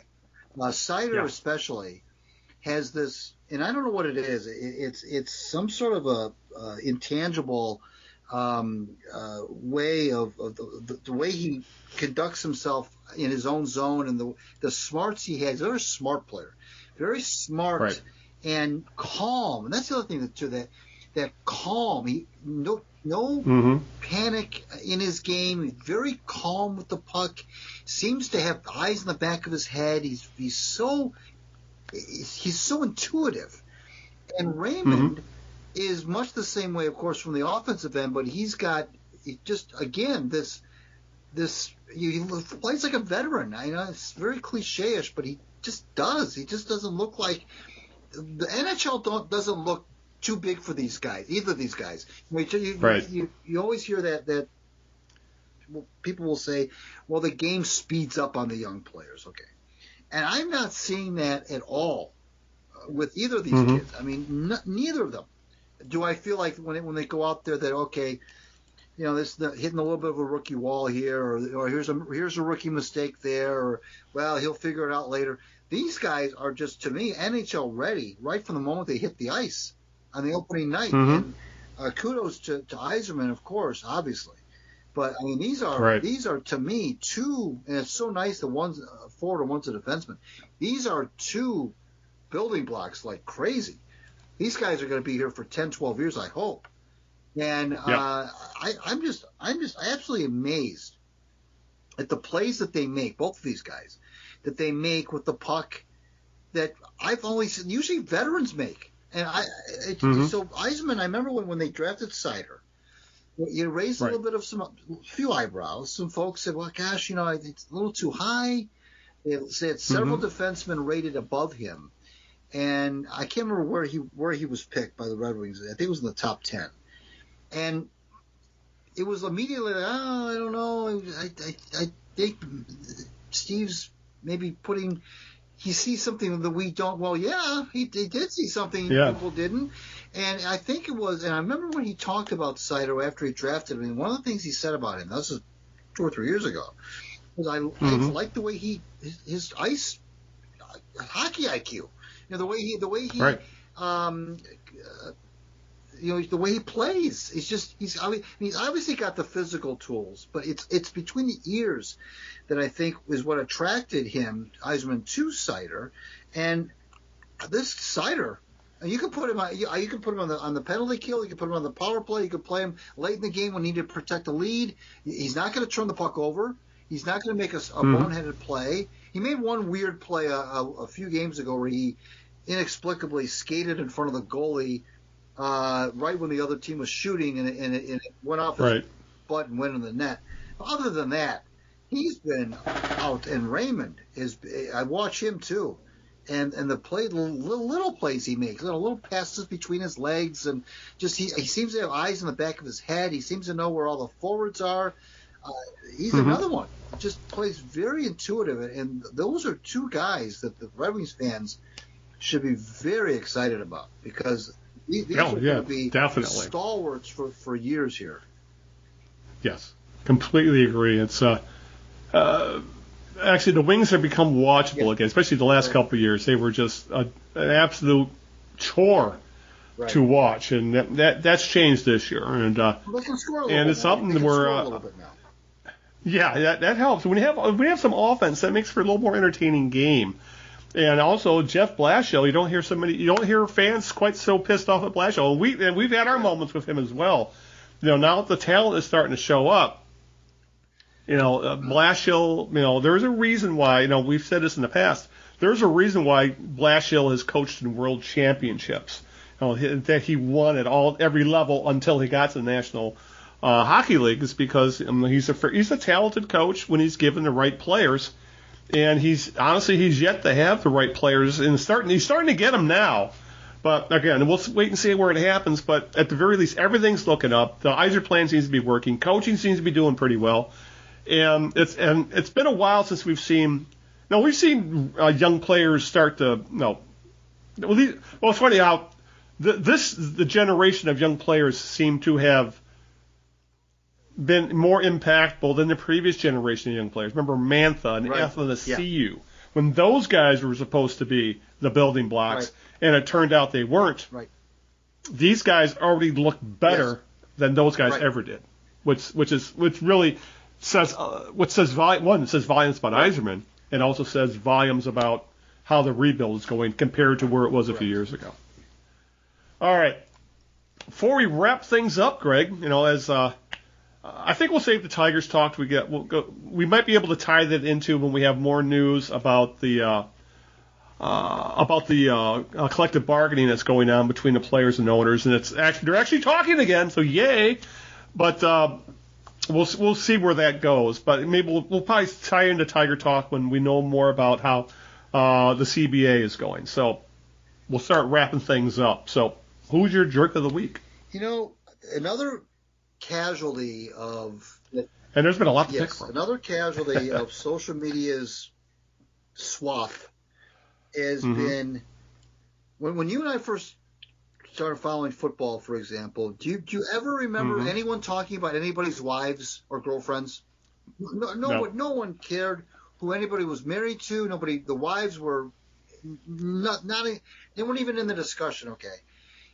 Over the weekend, we had one wife and one fiance of an NFL quarterback rear their heads, and one of them was Patrick Mahomes' fiance, Brittany Matthews, who after the win over the Bills got exuberant and popped up a bottle of champagne, and she's of course in her suite, opens a bottle of champagne and sprays a bunch of unsuspecting people.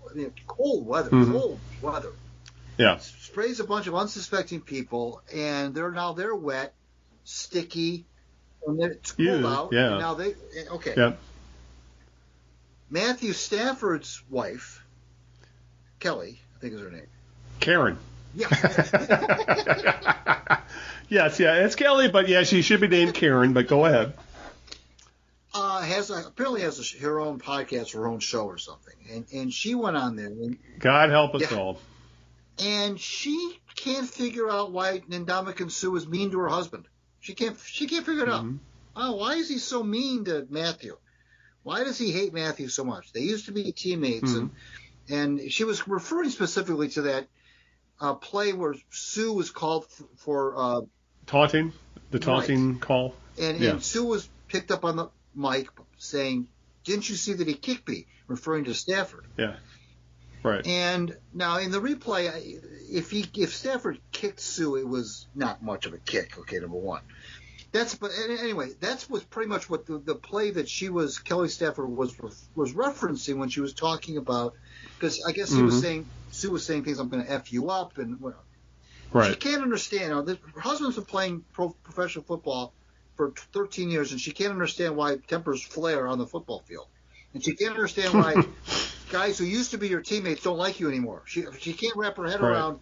I don't know why he doesn't like Matthew anymore. You think it's because you're in a playoff game, and whoever wins gets to move on, and whoever loses has to go home. And you think because the stakes are high, and so that she got her, and then you got this clown Brittany Matthews, who then tweets out, "I wish this is the honest to God thing she tweeted out after she got the backlash for the champagne. I wish I could do whatever I want and not be attacked."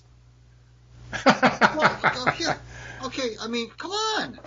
So, this notion of, and the reason I mention social media is because that's what has given a voice to these spouses and these fiancés. An outsized voice at that. Should have, and Kelly Stafford, there are some things I like about her, but mostly she's a whiny crybaby, and this Brittany Matthews seems to be a whiny crybaby as well. And I'm just going to open up a bottle of champagne and spray a bunch of people. I don't care. And I want to be able to do whatever I want and not have anybody criticize me. So these two ladies, to me, just exemplify these spouses and girlfriends now of the players becoming a story when they shouldn't be. And they have nothing to do with anything that goes out, anything. So my jerk of the week is kind of, I guess, both of them, but just the notion of wives and girlfriends, and this is not a misogynist take. I'm just saying that they should not be in the mix. You know, so that's my jerk. Yeah, it's Karen Stafford has been in my list ever since the pandemic. When at the very beginning of the pandemic, she called the state of Michigan a dictatorship because she couldn't go shopping or get her nails done. You know, that is the epitome of entitlement. Right. You know, and someone who has never had to suffer a day in her life. So I'm with you. This is not anti-woman or this is not being misogynist. This is just being don't say stupid things in public, because that's essentially what they're doing. Right. All right. There were so many things to pick from, with the jerk of the week. I could have gone with John Stockton, who was proven to be just maybe not as bad as his old running mate, with he got his season tickets at Gonzaga pulled or suspended, or he can't attend games because he refuses to wear a mask, and turns out he's an anti-vax idiot.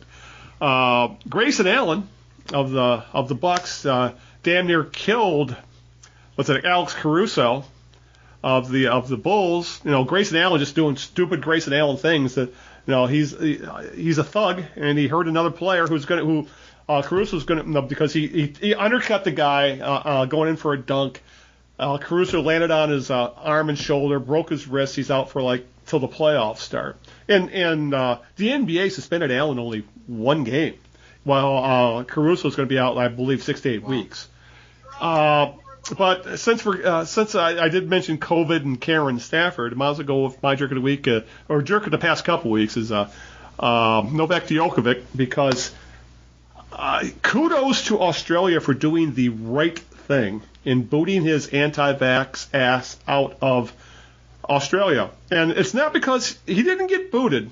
He didn't get to defend his Australian Open championship. He didn't get booted because he didn't get vaccinated. He got booted because he didn't follow the protocols, and then he lied on all the paperwork that he filled out. So there's a certain segment of tennis fans or anti-vaxxer types who say, he's being discriminated against because he doesn't believe in vaccination. No, it has nothing to do with it. If he had followed the rules, if he had done the correct quarantining, if he had admitted that he had done some stuff in Serbia that exposed him and got him sick, and he didn't wear a mask and open in spots where he should have been, things like that. All the paperwork that, if he admitted it on the paperwork, he probably would have been okay. And if he would have followed quarantining rules correctly, he would have been okay and been able to play. Instead, he lied about it on government paper. Yeah, you lie on government paperwork, shit's going to hit the fan. And I have no problems at all with this the Australian government saying, it's like lying on immigration paperwork, or lying on ID paperwork, or lying on Social Security paperwork. You get caught, you're going to get busted, and you're going to have to pay the price. And in his case, the price was being essentially deported from the country. And now I don't think he can go back to Australia for 3 years. So he probably never play in the Australian Open again. So my jerk of the week is Novak Djokovic. I'm spitting it out right now at this point, because he's an idiot, and it's not just because of his anti-vax views, because he thought he could get away with lying on government paperwork, and then tries to play the victim after the fact and make excuses saying, it was my people who did it. They filled it out wrong. They work for you. You're responsible. The buck stops here, kind of thing. So that whole thing, the way it played out in public, I'm glad to see someone finally get a little comeuppance for shit they did, especially an elite, a rich millionaire, spoiled brat tennis player. Thank goodness Australia did the right thing, and they did, and no question they did the right thing. Yeah, for sure, absolutely. I was glad to see that as well. Accountability is few and far between, it seems like, anymore. We haven't seen a lot of it lately. That's for damn sure. Well, all right.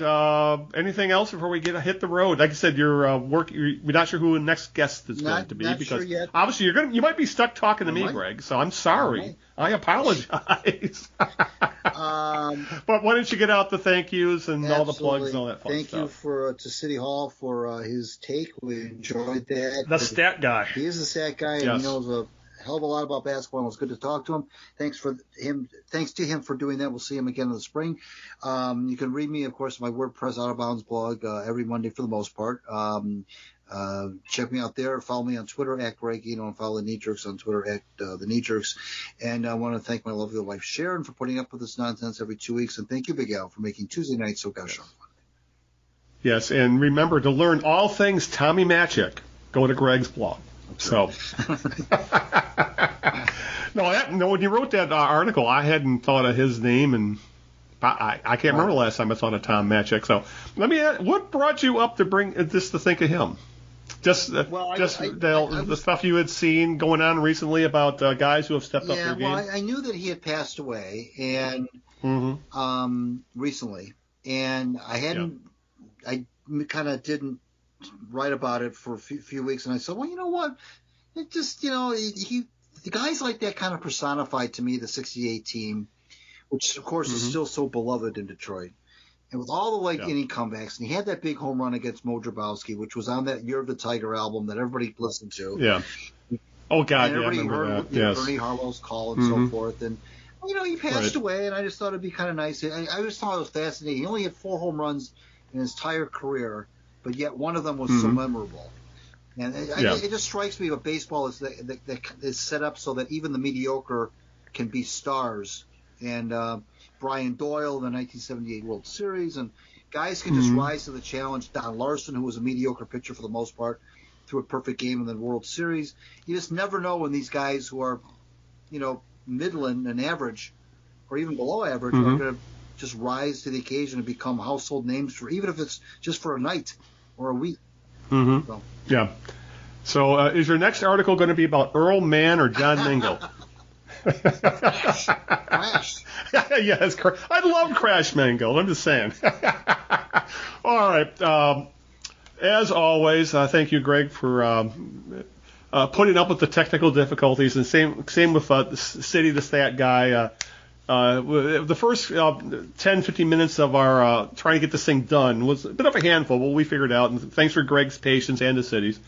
Give a shout out to girlfriend Linda, who is working in the ER. She's having a hell of a time right now. Don't even ask how bad things are in the hospitals right now. But we're looking forward to going up to the cabin, going into our little up north bubble, and getting away from all that. And she really needs it. So I'm looking forward to that. And I'll give a shout out for Bean for making an appearance on the podcast. He hadn't been on in a while. And also, if you want to listen to the show, get back to serious things. We're on all the usual places where podcasts are aggregated. Apple Podcasts, YouTube, Stitcher, iHeartRadio, Spotify, Google Play, Amazon Music, Deezer, Radio Public. Pretty much anywhere has a podcast, you can find us there. Just do a search of The Knee Jerks, do a search of Eno and Big Al. Some combination of those two. Find us, and then please subscribe, please link, please hit the bell, hit the comment, whatever, and pass the word around if you like us. You can also go to thekneejerks.net. That's the homepage where you can find all the links to all the things we talk about. Find all the links to all those places to get the show, and of course, you can always just directly download the MP3 from thekneejerks.net and see all the show notes. With that, Greg, we need to get the hell out of here. So I guess until this time 2 weeks from now, or who knows what we'll be talking about. We could be talking about a new collective bargaining agreement in baseball. We could be talking about the Super Bowl. Who the hell knows? But until that time, this is Al Beaton saying good evening, good luck, and aloha. Ciao, Italy, everybody. We'll see you soon.